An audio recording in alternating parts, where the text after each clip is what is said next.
Greeting and salutations to everyone. It's a widely spread idea that the resolutions by United Nations General Assembly are not binding, but decisions by the International Court of Justice are.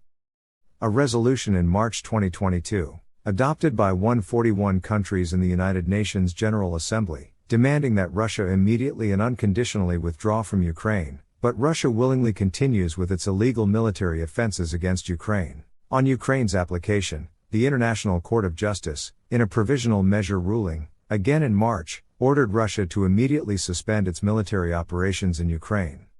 Russia has not complied with this decision. Meanwhile, Russian troops in Ukraine have been accused of indulging in war crimes under international humanitarian law. Mr. Putin is willing to go to great lengths to restore a Russian empire and attain mythical civilizational greatness, even if that means striking at the very foundations of the post-war international legal order, carefully built on core values such as sovereignty and non-intervention. There are three major violations in the long Russian list of infringements. Number 1. Illegal annexation of 4 regions. The newest item added to the long Russian list of undisguised violations of international law is the recent annexation of Donetsk, Luhansk, Zaporizhia, and Kherson, the 4 regions that were an essential part of Ukraine. Russia claims that these regions have had referendums and decided to join Russia. United Nations Secretary-General, Antonio Guterres, has rightly pointed out that the so-called referendum in Ukraine were conducted in areas that are under Russian control. Thus, it is highly unlikely that the so-called referendums constitute a genuine expression of the popular will of the people. To somehow prove the legality of his actions to the Russian people, Mr. Putin often invokes the UN Charter. Just before invading Ukraine, he referred to Article 51 of the UN Charter, which provides for self-defense against an armed attack. Mr. Putin was wrong, since Russia faced no aggression from Ukraine. In his recent speech announcing the illegal annexations, he referred to Article 1 of the Charter.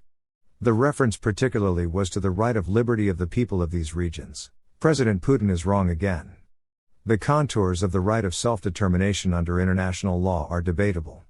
This right, also provided in Article 1 of the International Covenant on Economics, Social and Cultural Rights, provides that a group of people can freely determine their political status.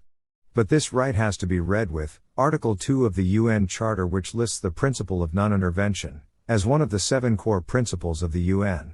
Moreover, since the drafting of the UN Charter, the principle of self-determination has been understood in the context of decolonization, rather than the annexation of new territories on the pretext of self-determination. Number 2. Belligerent occupation.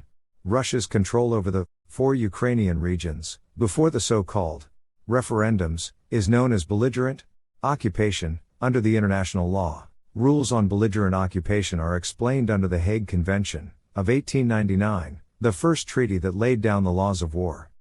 Article 43 of the Convention states that if the authority of the legitimate power over territory has passed into the hands of the occupant, the latter shall take all steps in his power to re-establish and ensure public order and safety. Furthermore, while doing so, the occupant shall respect, unless absolutely prevented, the domestic laws of the country whose territory it has occupied. Russia's unilateral action of merging the 4 Ukrainian territories with it is a blatant violation of Article 43 of the Hague Convention. The article clearly states that Russia, being the occupier, only has authority and not sovereignty over these regions.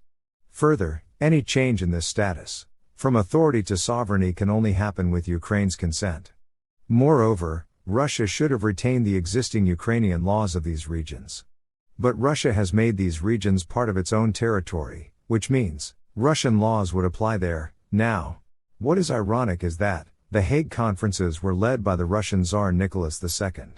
For all the criticism of the West, Mr. Putin is not even following a law whose creation was led by his own countrymen.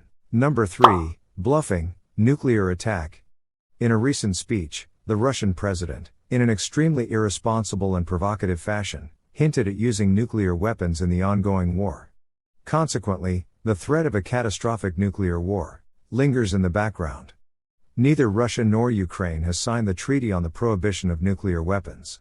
But here again, the UN Charter is helpful to understand the legality of these nuclear threats. The Charter provides the right of individual and collective self-defense, which means that if Russia launches a nuclear attack, not only Ukraine, but also its allies can launch a counterattack on Russia in collective self-defense. Furthermore, the Charter empowers the Security Council to take action even in the case of threat of force. Mr. Putin's statement is a threat of nuclear war, which is the threat of use of force in the Charter terms. As such, nothing stops the UN Security Council from initiating action under Chapter 7 of the Charter against Russia.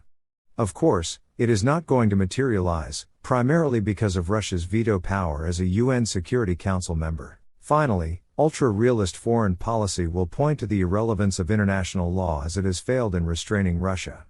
However, an autocrat's defiance of international law does not diminish its importance. After all, there are lots of examples in contemporary times of totalitarian regimes, violating their own country's laws with impunity.